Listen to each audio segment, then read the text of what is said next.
Nous allons maintenant passer un moment dans la louange. Je vous invite à vous lever. Nous avons vu que dans ce livre de l'Apocalypse, Jésus est au centre. Jésus est au centre de tout. Mais ce matin, nous voulons nous poser la question, est-ce que Jésus est au centre de ma vie? Est-ce que le Seigneur Jésus-Christ est au centre de ma vie? Alors, nous voulons chanter ensemble. Seigneur Jésus, oui, viens régner en moi. Tu es le roi des rois, tu es le Seigneur des seigneurs. Mais Seigneur, je veux que tu sois le roi de ma vie. Amen. Amen.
Nous sommes son peuple et le Seigneur nous veut comme armée. Et nous voulons nous lever et combattre pour sa cause. Lever de notre main l'étendard de sa croix. Montrer et dire que devant tous, que tous genoux puissent se plier devant le nom de Jésus-Christ. Car c'est lui qui nous conduit, c'est lui qui nous amène de victoire en victoire. Car il a dit, j'ai vaincu le monde. Alors si nous voulons vaincre ce monde, mettons-nous sous le regard de Jésus. Amen.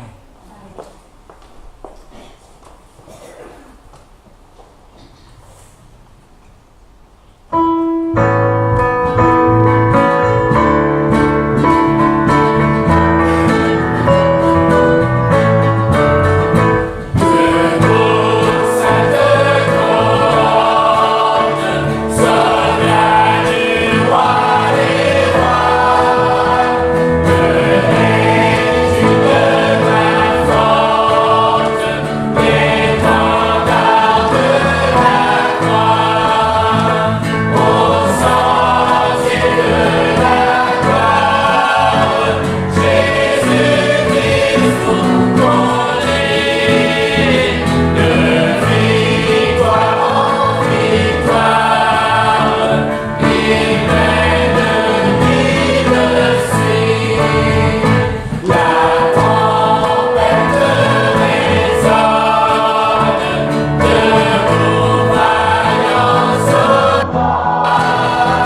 pur? Comment dans ce monde de péché pourrons-nous vaincre? Le Seigneur nous dit, dépose tes fardeaux à mes pieds. La force est en moi. Oui, la force est en Christ. Si on veut briser du péché le pouvoir, la force est en Christ. Si nous voulons toujours être purs, triomphants, la force est en Christ. Si nous voulons traverser les obstacles que le mal met devant nous, que dirions-nous? La force est en Christ. Amen.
Mais ce matin, laissons ça de côté un instant. Et voyons ce que le Seigneur a prévu pour nous. Vous savez, il y a toujours une appréhension quand on prépare un sermon. On se dit, mais est-ce que c'est bien le bon sujet? Est-ce qu'on a choisi ce que le Seigneur, et bien Michael qui fait oui de la tête, et on se dit, mais Seigneur, choisis toi-même, parce que nous, on est incapables de choisir. Et je peux vous dire ce matin, avec ce que j'ai entendu dans l'école du sabbat, avec ce que j'ai entendu dans les chants, avec ce que j'ai entendu dans l'histoire d'Églantine, le Seigneur a choisi pour nous un message bien précis. J'aimerais, pour commencer, prendre avec vous la Bible. Et on va feuilleter ce matin plusieurs fois ce livre saint pour voir le message que le Seigneur a donné. Le titre, Josué, combattant de l'Éternel. Et la première question, qui est Josué? Je sais qu'il n'y a pas très longtemps, on a déjà parlé de ce sujet, mais j'aimerais encore revoir avec vous certaines choses. Donc pour cela, je vous invite, pour savoir qui est Josué, un premier texte, et je vous inviterai à lire, quand vous le trouverez, Nombre 11, verset 28. Donc premier texte, Nombre 11, verset 28.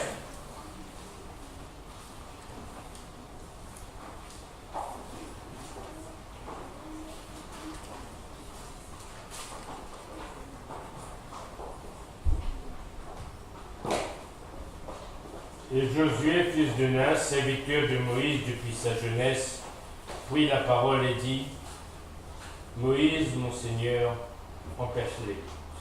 Merci. On voit donc ici il y a deux informations principales, que c'est le fils de Nun, et deuxième information principale, c'est quoi? Il est serviteur de Moïse. Continuons, mais la première fois où on parle en fait de Josué dans la Bible, ça se trouve dans Exode 17, verset 9. Est-ce que quelqu'un peut lire ce verset? Exode 17, verset 9.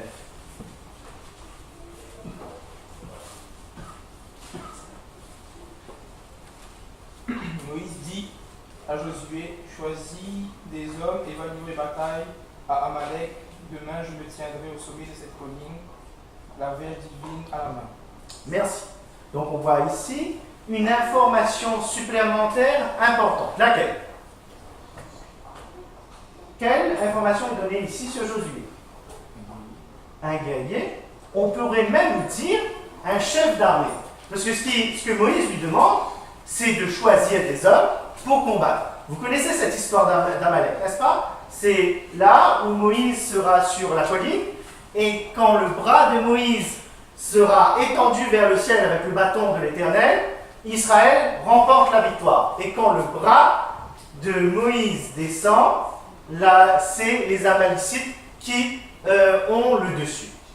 On sait que la victoire a été celle de l'Éternel, n'est-ce pas? Et on sait aussi que Moïse a dû faire appel à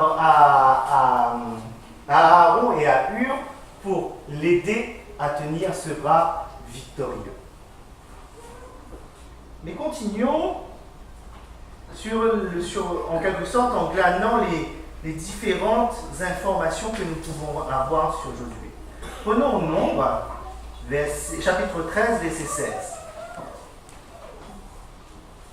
Nombre, chapitre 13, au verset 16.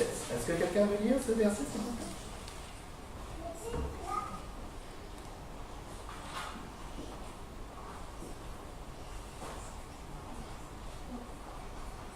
Tels sont les noms des hommes que Moïse envoya pour explorer le pays. Moïse donna à Osée, fils de Nun, le nom de Josué.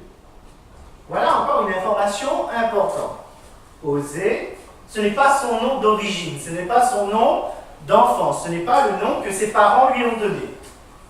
Mais, du moins, Osée, c'est le nom que ses parents lui ont donné, pardon. Mais Josué est le nom que Moïse va lui donner. On reviendra sur cette information qui est importante tout à l'heure. Mais continuons ensemble les lectures des textes.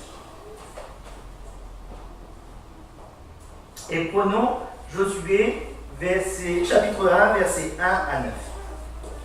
Je vais vous faire la lecture. Josué, chapitre 1, versets 1 à 9. Après la mort de Moïse, serviteur de l'Éternel, j'attends un petit peu, c'est bon? C'est bon.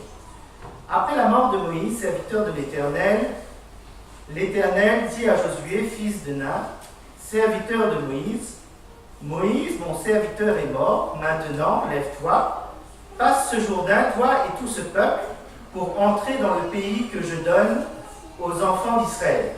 Tout lieu que foulera la plante de vos pieds, je vous le donne comme je l'ai dit à Moïse.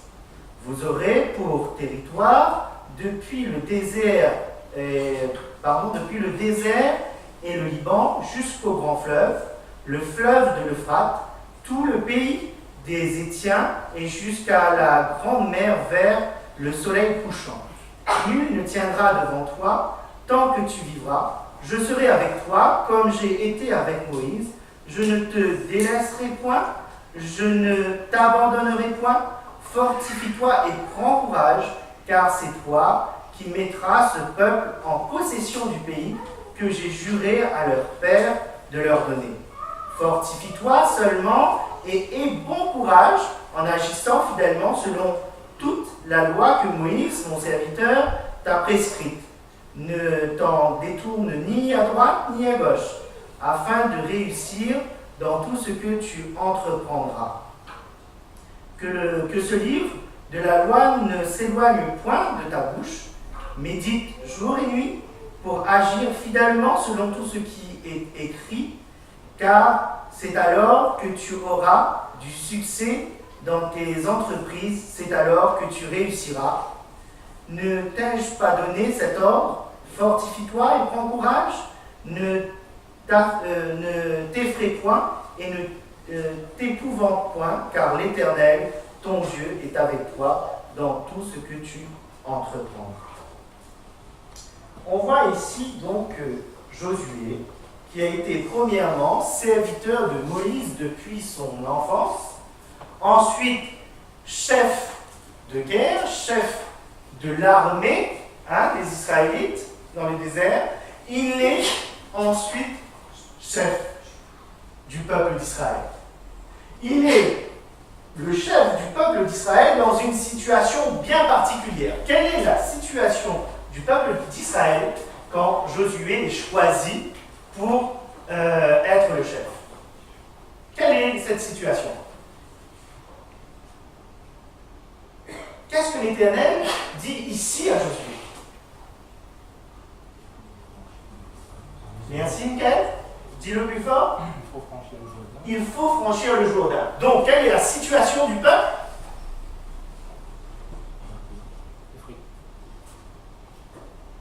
Tout simplement, ils vont entrer dans Canaan.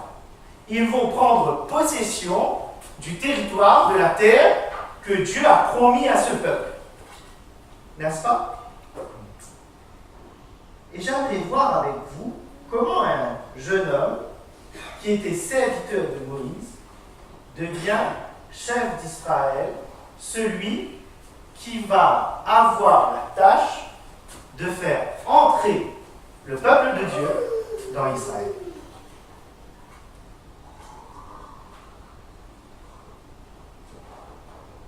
Et pour ça, j'aimerais voir avec vous deux qualités essentielles qu'avait Josué. Premièrement, prenons Nombre. On lira du verset Nombre 13, du verset 31 à Nombre 14 au verset 10.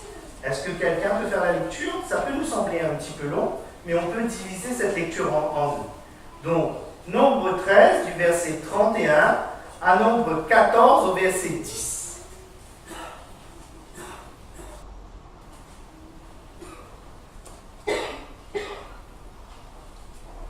Mais les hommes qui étaient partis avec lui dirent: nous ne pouvons marcher contre ce peuple, car il est plus fort que nous.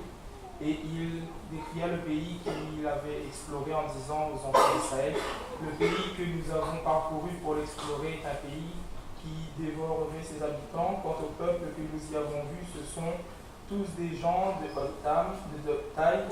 Nous y avons même vu des géants, les enfants d'Anak, descendants des géants. Nous étions à nos propres yeux comme des sauterelles, et ainsi nous étions à leurs yeux. Jusqu'au verset 10 du chapitre 14. Alors toute la communauté se souleva en jetant des cris, et le peuple passa cette nuit à gémir. Tous les enfants d'Israël murmurèrent contre Moïse et Aaron, et toute la communauté leur dit: que ne sommes-nous morts dans le pays d'Égypte, ou que mourrons-nous dans ce désert? Et pourquoi l'Éternel nous mène-t-il dans ce pays-là pour y périr par le glaive, nous voir ravir nos femmes et nos enfants? Certes, il vaut mieux pour nous retourner en Égypte. Et ils se dirent l'un à l'autre: donnez-nous un chef et retournons en Égypte. Moïse et Aaron tombèrent sur leur face devant toute l'assemblée réunie des enfants d'Israël. Et Josué, fils de Nun, et Caleb, fils de Yéphuné, qui avaient eux aussi exploré la contrée, déchirèrent leurs vêtements. Ils parlèrent à toute la communauté des Israélites en ces termes: le pays que nous avons parcouru pour l'explorer, ce pays est bon, il est excellent. Si l'Éternel nous veut du bien, il saura nous faire entrer dans ce pays et nous le livrer, ce pays qui ruisselle de lait et de miel.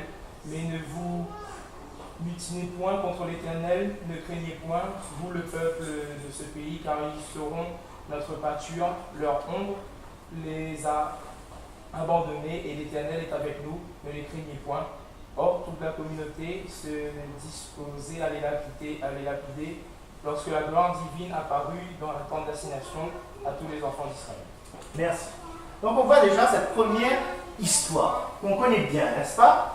voilà que le peuple d'Israël, Moïse avait choisi 12 espions pour aller en Canaan, pour voir comment le pays était et pour pouvoir ensuite aller combattre et posséder le pays. Mais quand ces 12 espions arrivent, qu'est-ce qu'ils disent? Qu'est-ce que disent les 12 espions? Nous ne pouvons pas. Pourquoi? C'est des géants. Et aux yeux des géants, comment sont les Israélites? Comme des sauterelles. J'aimerais qu'on reprenne ensemble 14 versets, à partir du verset 7, et parler ainsi à toute l'assemblée des enfants d'Israël. Le pays que nous avons parcouru pour l'explorer est un pays bon, excellent. Si l'Éternel nous est favorable, il nous mènera dans ce pays et nous le donnera. C'est un pays où coule le lait et le miel. Et on s'arrête là. Là où les 10 autres espions voient des difficultés, là où les 10 autres espions vont contaminer en quelque sorte toute l'assemblée d'Israël par des phrases décourageantes, par une situation qu'ils trouvaient impossible.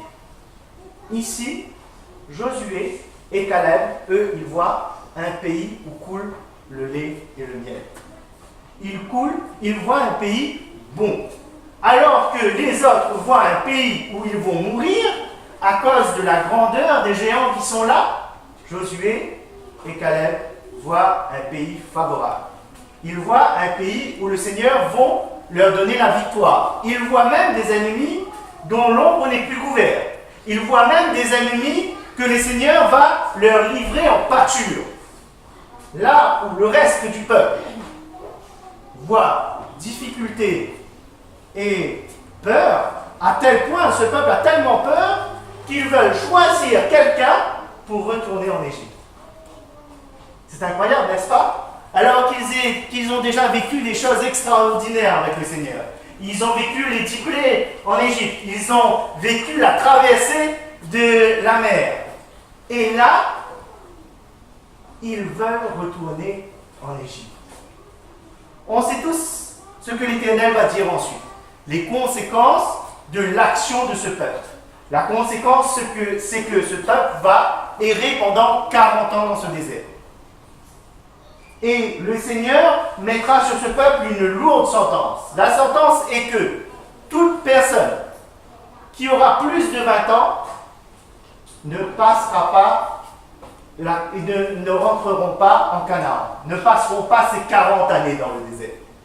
Les seules personnes qui rentreront et qui seront dans ces critères, c'est-à-dire plus de 20 ans, c'est Josué et Caleb. Les deux seules personnes qui rentreront dans toute la tribu d'Israël qui était là dans le désert, c'est Josué et Caleb. Voilà la première histoire. La conclusion de cette première histoire, ce que nous pouvons voir des traits de caractère, du trait de caractère le plus important de Josué ici, mes amis, c'est la foi. La foi que Josué place en Dieu. Alors que comme les autres, il avait les mêmes yeux, ne croyez pas. Il a vu comme les autres ces géants. Il a vu comme les autres que ces géants le voyaient comme une sauterelle. Mais pourtant, avec les yeux de la foi, Josué a vu un pays bon. Josué a vu un pays où coule le lait et le miel. Josué a vu des adversaires qui allaient être livrés en pâture devant le peuple d'Israël. Voilà la première qualité d'un combattant de l'Éternel. J'aimerais voir avec vous une deuxième qualité importante. Pour cela, j'aimerais prendre Josué 6, versets 1 à 11. Josué 6, versets 1 à 11.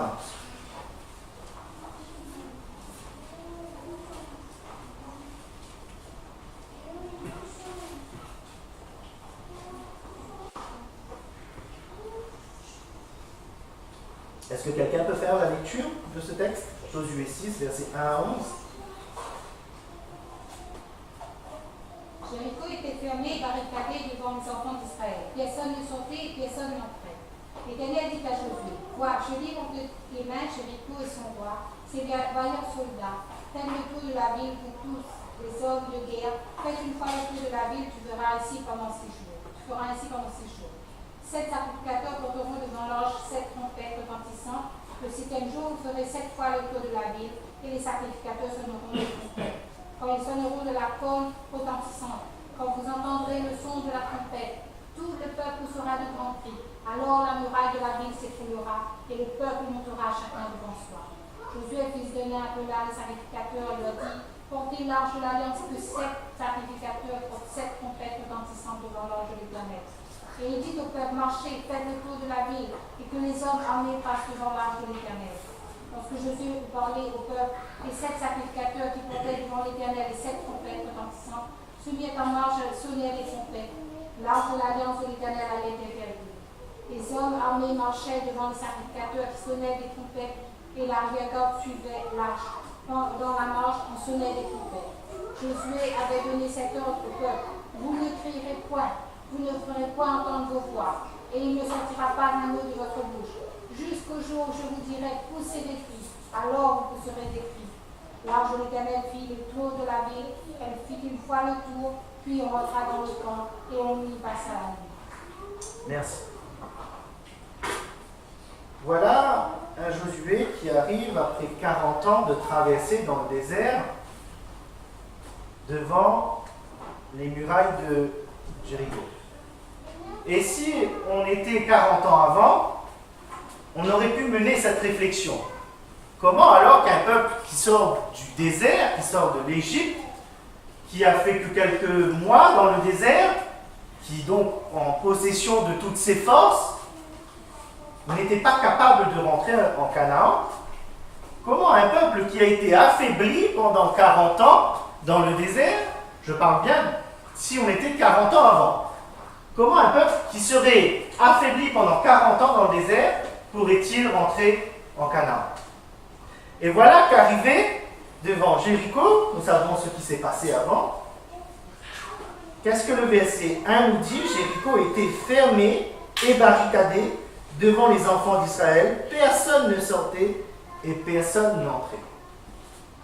Et voilà que Dieu parle à Josué et lui dit: d'accord, tout est fermé. Ce sont des hautes murailles, pas de problème. Faites le tour de la ville. Et quand vous faites le tour de la ville, vous sonnez de la trompette, histoire que ceux qui sont à l'intérieur sachent que vous êtes là.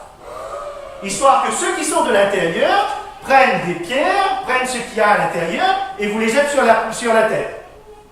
Ça aurait pu être la réflexion de n'importe quel commandant ou chef d'armée. Mais Seigneur, si nous marchons autour de la muraille, nous nous exposons.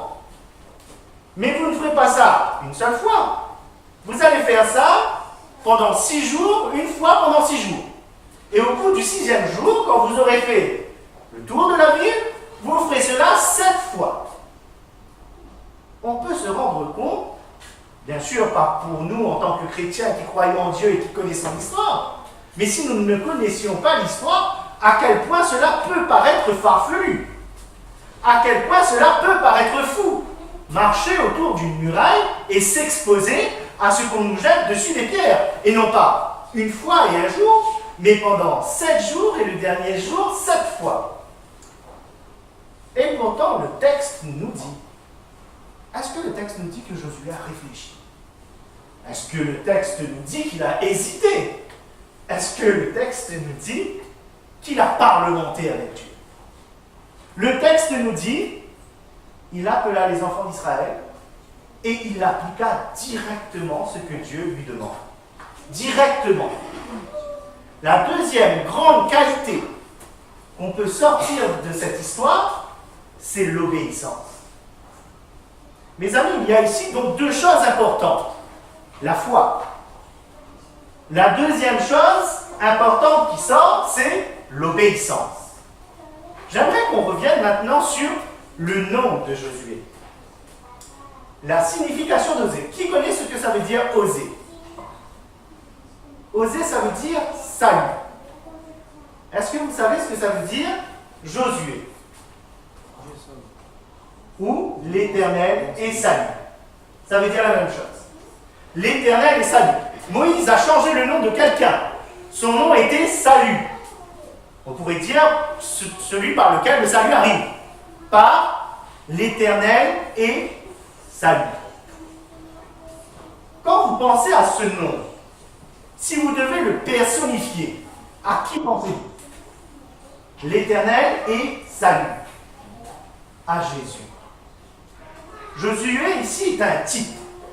Il est le type du Christ. Il est représentant dans l'Ancien Testament à une période donnée du Christ. Pourquoi cela? Parce que Josué avait la même mission que Jésus sur la terre. Quelle était la mission de Josué? Je vous le disais tout à l'heure. Canaan. De faire entrer Israël en Canaan. Quelle est la mission? Quelle a été la mission de Jésus pour nous? Que nous puissions rentrer dans la Canaan céleste. N'est-ce pas? J'aimerais qu'on reprenne les textes du départ, donc dans Josué 1.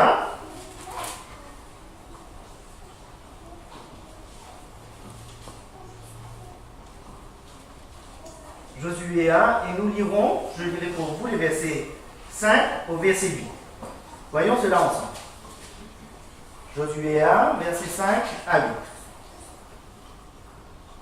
Nul ne se tiendra devant toi tant que tu vivras. Je serai avec toi, comme j'ai été avec Moïse. Je ne te délaisserai point, je ne t'abandonnerai point. Quelle est la garantie qu'il y a ici? Qu'est-ce que le Seigneur dit à Josué? Je serai avec toi. Il y a ici une garantie essentielle, c'est que l'Éternel ne laissera pas Josué seul, qu'il n'affrontera pas les dangers seul, qu'il n'affrontera pas les épreuves seul. L'Éternel sera avec Josué. C'est ce que le texte nous dit. Continuons la lecture. Verset 6. Fortifie-toi et prends courage, car c'est toi qui mettras ce peuple en possession du pays que j'ai juré à leur père de leur donner. Quelle est la mission qui est écrite clairement ici? De mettre le peuple en possession du pays. Autrement dit, on l'a dit tout à l'heure, c'est que le peuple entre en Canaan. C'est que le peuple prenne possession de Canaan. Continuons la lecture. Fortifie-toi seulement et aie bon courage, en agissant fidèlement selon toutes les lois que Moïse, mon serviteur, t'a prescrit. Ne t'en détourne ni à droite ni à gauche, afin de réussir dans tout ce que tu entreprendras. Que ce livre de la loi ne s'éloigne point de ta bouche, médite-le jour et nuit pour agir fidèlement selon tout ce qui est écrit, car c'est alors que tu auras du succès dans tes entreprises, c'est alors que tu réussiras. Quelle est la recommandation ici? Le Seigneur donne une recommandation expresse à Josué. Quelle est cette recommandation? D'obéir. D'obéir, mais d'obéir comment? En faisant quoi? Pardon? Verset 8. De méditer la parole de Dieu. D'observer ce qui est écrit dans la parole. De garder près de son cœur la parole. Voilà donc trois choses que les seigneurs donnent à Josué. Premièrement, la garantie qu'il sera avec lui. Deuxièmement, c'est quoi la deuxième? Une mission. La mission d'entrer en Canaan. De faire rentrer le peuple en Canaan. Troisièmement, c'est quoi le troisièmement? Une recommandation. Cette recommandation, c'est de garder les commandements de Dieu. D'accord? Est-ce que ce texte, vu de cette manière-là, vous ferait penser à un autre texte que vous connaissez bien? N'oubliez pas, on a dit que Josué était un type du Christ, un type de Jésus. Si vous m'aimez, gardez mes commandements. Oui, on n'en est pas loin. Un autre texte qui aurait ces trois caractères, c'est-à-dire l'assurance d'avoir Jésus, la mission de faire rentrer en Canaan et la recommandation de l'obéissance.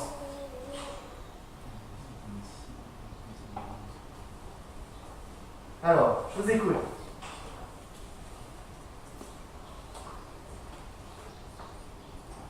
Prenons Matthieu 28, verset 18 à 20. Matthieu 28, verset 18 à 20.